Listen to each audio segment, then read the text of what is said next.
अंधी का बेटा दिल को छूने वाली कहानी। एक कस्बे में एक विधवा अंधी औरत रहती थी। उसका एक बेटा था जिसके पालन पोषण की सारी जिम्मेदारी उसके कंधों पर थी। वह अपने बेटे को पढ़ा लिखा कर एक बहुत बड़ा आदमी बनाना चाहती थी, इसलिए उसने उसका दाखिला कस्बे के सबसे अच्छे स्कूल में किया। वह दिन रात मेहनत करती ताकि बेटे की स्कूल की फीस दे सके। लड़के के स्कूल के बच्चे उसकी माँ के बारे में जानते थे। वे सब उसे अंधे का बेटा कहकर चिढ़ाते थे। लड़का इससे बहुत परेशान था।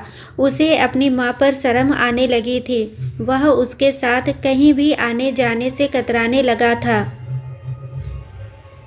जब लड़का बड़ा हुआ तो उसकी शहर में अच्छी नौकरी लग गई। उसने अपनी माँ से वादा किया कि शहर में मकान लेकर वह उसे लेने आएगा, लेकिन वह शहर गया तो फिर लौटकर वापस नहीं आया। उसकी अंधी माँ उसका इंतजार करती रह गई। कई महीने बीत गए, लड़के की कोई खबर नहीं आई। अंधी एक दिन उससे नहीं रहा गया और वह बेटे से मिलने शहर पहुंच गई।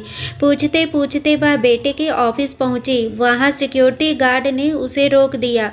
अंधी औरत ने गार्ड को अपने बेटे का नाम बताया और बोली कि उससे जाकर कह दो कि गांव से कोई मिलने आया है। गार्ड ने जाकर उसके बेटे को बताया। बेटे ने ऑफिस की खिड़की से देखा तो उसे अपनी माँ गेट के बाहर खड़ी नजर आई। वह ऑफिस में सबके सामने अपनी माँ की वजह से शर्मिंदा नहीं होना चाहता था। उसने कहला दिया कि वह ऑफिस में नहीं है। अंधी औरत वहां से चली गई। शाम को वह लड़का ऑफिस से घर जाने के लिए निकला। रास्ते में एक जगह काफ़ी भीड़ जमा थी। वह अपनी गाड़ी रोककर भीड़ के पास पहुंचा और बीच सड़क में अपनी माँ को मरा पाया।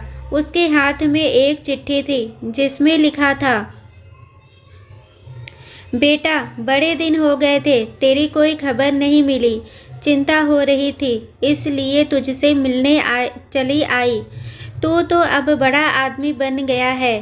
तुझसे मिलना अब शायद मुझ गरीब की किस्मत में नहीं, लेकिन मैं बहुत खुश हूँ तेरे लिए।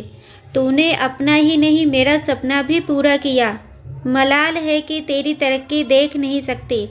काश बचपन में तेरी आंखों में सरिया न घुसा होता और मुझे तुम्हें अपनी आँख न देनी पड़ी होती, तो तेरी तरक्की अपनी आँखों से देखकर सुकून से मरती। तेरी अंधी माँ। ये पढ़कर लड़का फूट फूट कर रोने लगा। जिस अंधी माँ पर उसे शर्म आती थी, उसने उसके लिए कितना बड़ा बलिदान किया था। वह आत्मग्लानि से भर उठा और जिंदगी भर खुद को माफ़ नहीं कर पाया।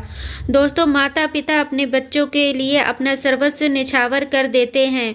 उनका हमेशा सम्मान करना चाहिए। दोस्तों, जिस तरह माता पिता के लिए अपने बच्चे दुनिया के सबसे खूबसूरत बच्चे होते हैं, उसी तरह माता पिता भी हर बच्चों के लिए खूबसूरत होना चाहिए।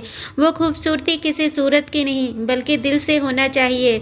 जो दिल का खूबसूरत होता है उसे ईश्वर भी प्यार करता है। दोस्तों, आशा करती हूँ कि आप लोगों को यह कहानी ज़रूर पसंद आई होगी।